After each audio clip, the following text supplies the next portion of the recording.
Society today is composed of a series of institutions. From political institutions, legal institutions, religious institutions, to institutions of social class, familial values, and occupational specialization. It is obvious the profound influence these traditionalized structures have in shaping our understandings and perspectives. Yet, of all the social institutions we are born into, directed by, and conditioned upon, there seems to be no system as taken for granted and misunderstood as the monetary system. Taking on nearly religious proportions, the established monetary institution exists as one of the most unquestioned forms of faith there is. How money is created, the policies by which it is governed, and how it truly affects society are unregistered interests of the great majority of the population.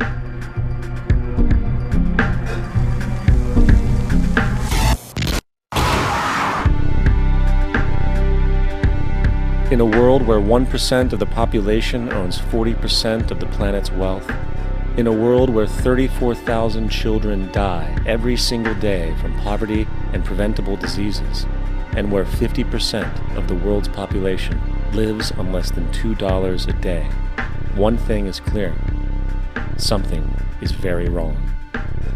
And whether we are aware of it or not, the lifeblood of all of our established institutions, and thus society itself, is money. Therefore, understanding this institution of monetary policy is critical to understanding why our lives are the way they are. Unfortunately, economics is often viewed with confusion and boredom. Endless streams of financial jargon coupled with intimidating mathematics quickly deters people from attempts at understanding it. However, the fact is, the complexity associated with the financial system is a mere mask, designed to conceal one of the most socially paralyzing structures humanity has ever endured.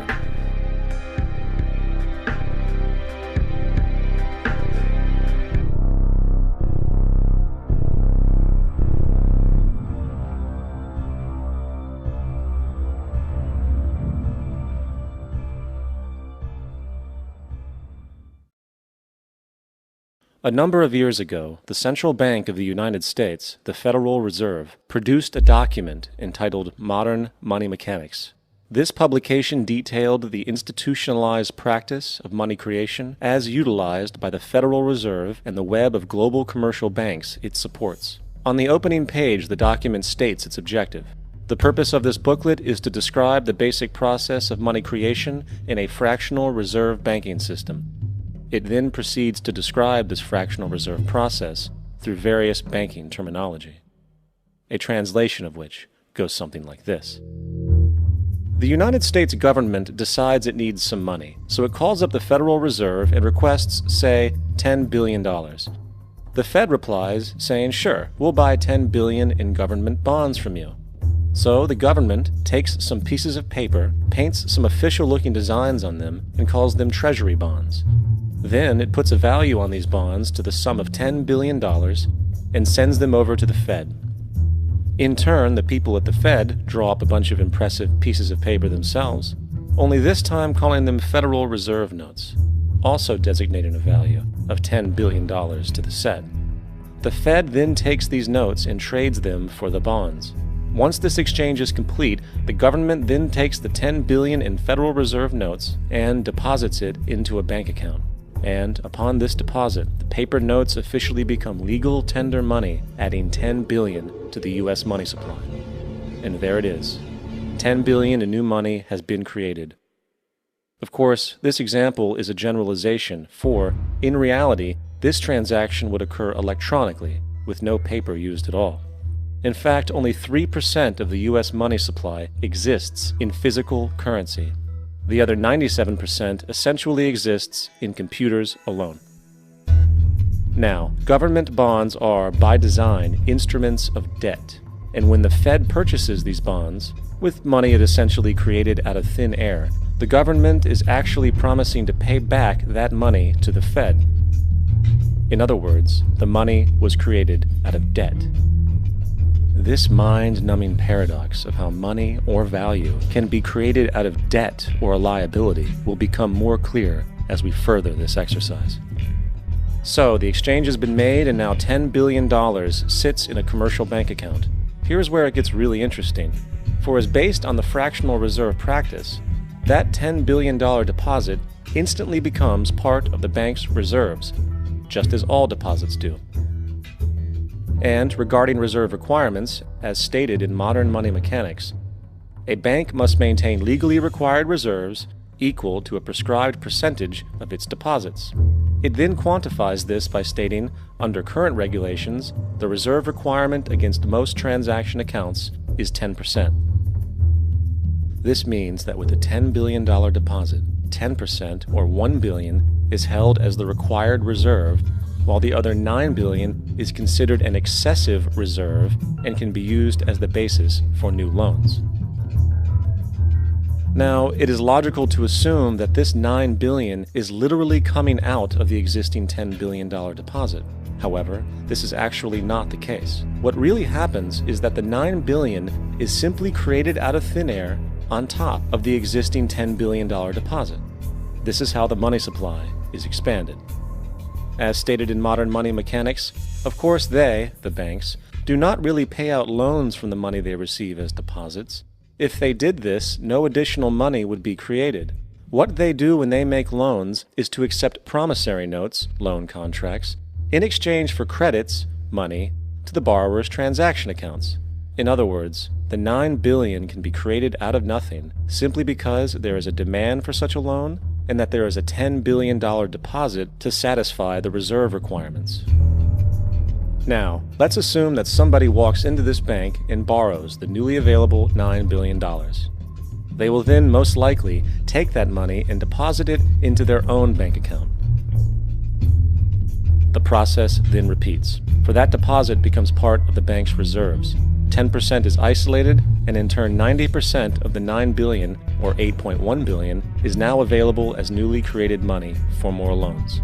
And of course, that 8.1 can be loaned out and redeposited, creating an additional 7.2 billion, to 6.5 billion, to 5.9 billion, etc. This deposit money creation loan cycle can technically go on to infinity. The average mathematical result is that about $90 billion can be created on top of the original $10 billion. In other words, for every deposit that ever occurs in the banking system, about 9 times that amount can be created out of thin air. Money jitters? Ask the obliging Bank of America for a jar of soothing instant money, M-O-N-E-Y, in the form of a convenient personal loan. So, now that we understand how money is created by this fractional reserve banking system, a logical yet elusive question might come to mind. What is actually giving this newly created money value? The answer? The money that already exists. The new money essentially steals value from the existing money supply. For the total pool of money is being increased irrespective to demand for goods and services. And as supply and demand finds equilibrium, prices rise, diminishing the purchasing power of each individual dollar. This is generally referred to as inflation, and inflation is essentially a hidden tax on the public. What is the advice that you generally get? And that is inflate the currency. They don't say debase the currency. They don't say devalue the currency. They don't say cheat the people who are saved. They say lower the interest rates. The real deception is when we distort the value of money. When we create money out of thin air, we have no savings, yet there's so-called capital. So my question boils down to this: how in the world can we expect to solve the problems of inflation, that is, the increase in the supply of money, with more inflation? Of course, it can't. The fractional reserve system of monetary expansion is inherently inflationary. For the act of expanding the money supply, without there being a proportional expansion of goods and services in the economy, will always debase a currency. In fact, a quick glance at the historical values of the US dollar versus the money supply reflects this point definitively, for the inverse relationship is obvious. $1 in 1913 required $21.60 in 2007 to match value. That is a 96% devaluation since the Federal Reserve came into existence. Now, if this reality of inherent and perpetual inflation seems absurd and economically self-defeating, hold that thought, for absurdity is an understatement in regard to how our financial system really operates. For in our financial system, money is debt, and debt is money. Here is a chart of the U.S. money supply from 1950 to 2006. Here is a chart of the U.S. national debt for the same period. How interesting it is that the trends are virtually the same. For the more money there is, the more debt there is. The more debt there is, the more money there is. To put it a different way, every single dollar in your wallet is owed to somebody by somebody. For remember, the only way the money can come into existence is from loans. Therefore, if everyone in the country were able to pay off all debts, including the government, there would not be $1 in circulation.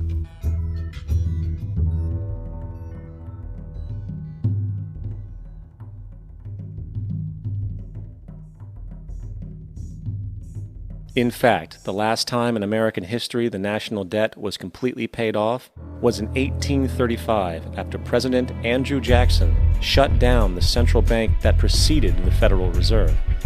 In fact, Jackson's entire political platform essentially revolved around his commitment to shut down the central bank, stating at one point, "The bold efforts the present bank has made to control the government are but premonitions of the fate that awaits the American people, should they be deluded into a perpetuation of this institution or the establishment of another like it."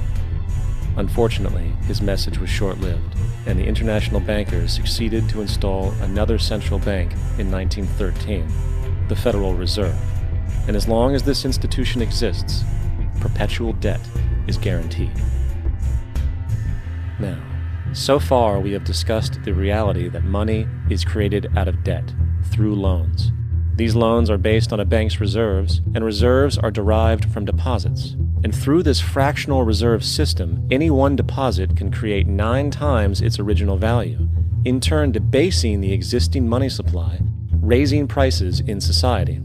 And since all this money is created out of debt and circulated randomly through commerce, people become detached from their original debt, and a disequilibrium exists, where people are forced to compete for labor in order to pool enough money out of the money supply to cover their costs of living. As dysfunctional and backwards as all of this might seem, there is still one thing we have omitted from this equation. And it is this element of the structure which reveals the truly fraudulent nature of the system itself: the application of interest. When the government borrows money from the Fed, or when a person borrows money from a bank, it almost always has to be paid back with accrued interest. In other words, almost every single dollar that exists must be eventually returned to a bank with interest paid as well. But if all money is borrowed from the central bank and is expanded by commercial banks through loans, only what would be referred to as the principal is being created in the money supply.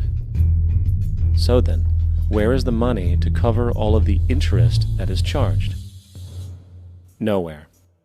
It doesn't exist.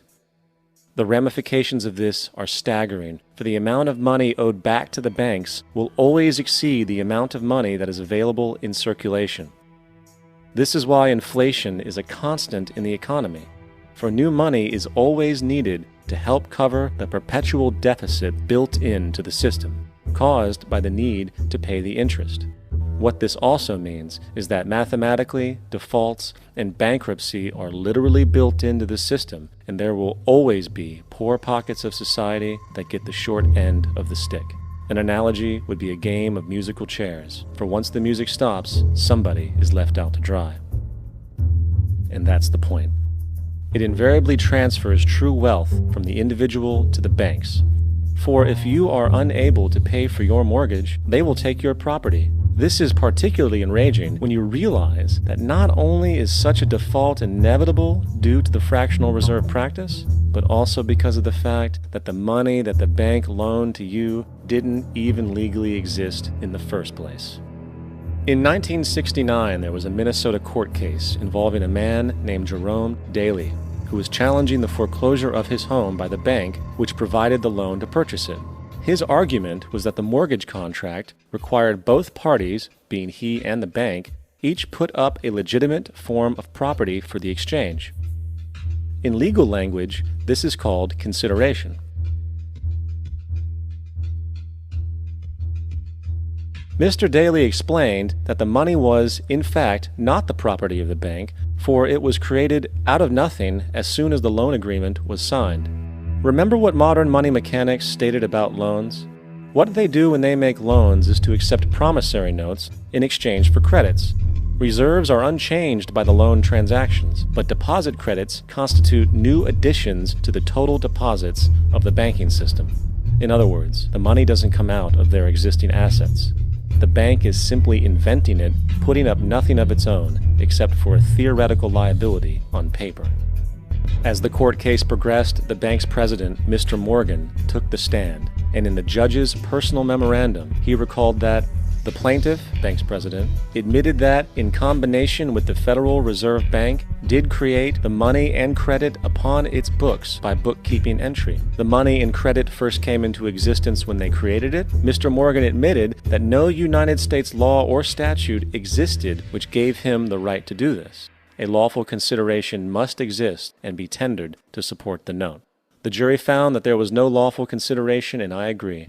He also poetically added, only God can create something of value out of nothing. And upon this revelation, the court rejected the bank's claim for foreclosure, and Daly kept his home. The implications of this court decision are immense.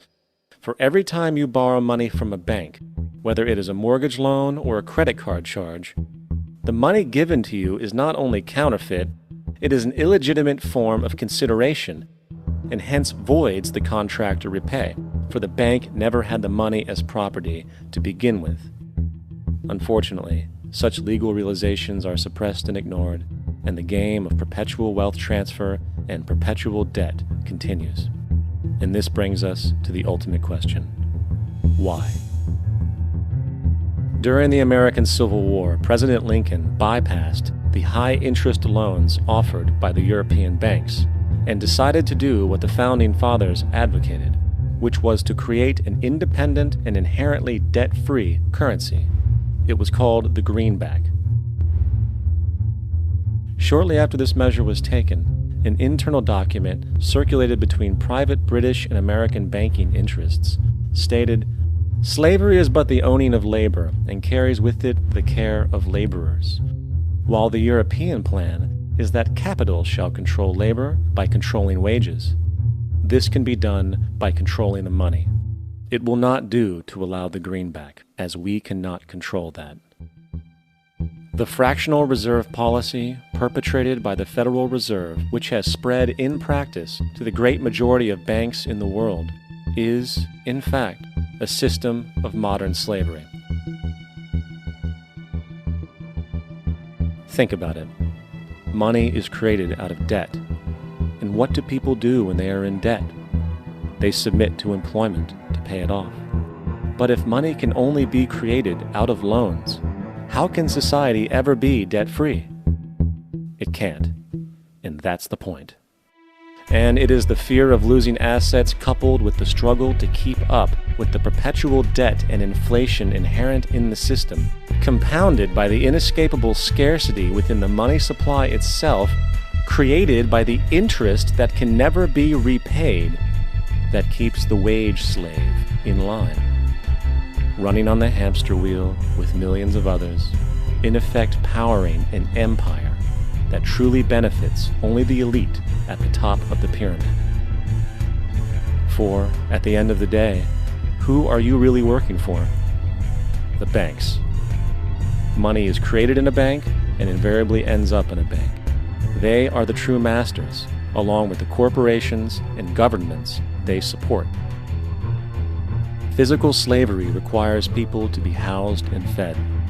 Economic slavery requires people to feed and house themselves. It is one of the most ingenious scams for social manipulation ever created, and at its core, it is an invisible war against the population. Debt is the weapon used to conquer and enslave societies, and interest is its prime ammunition.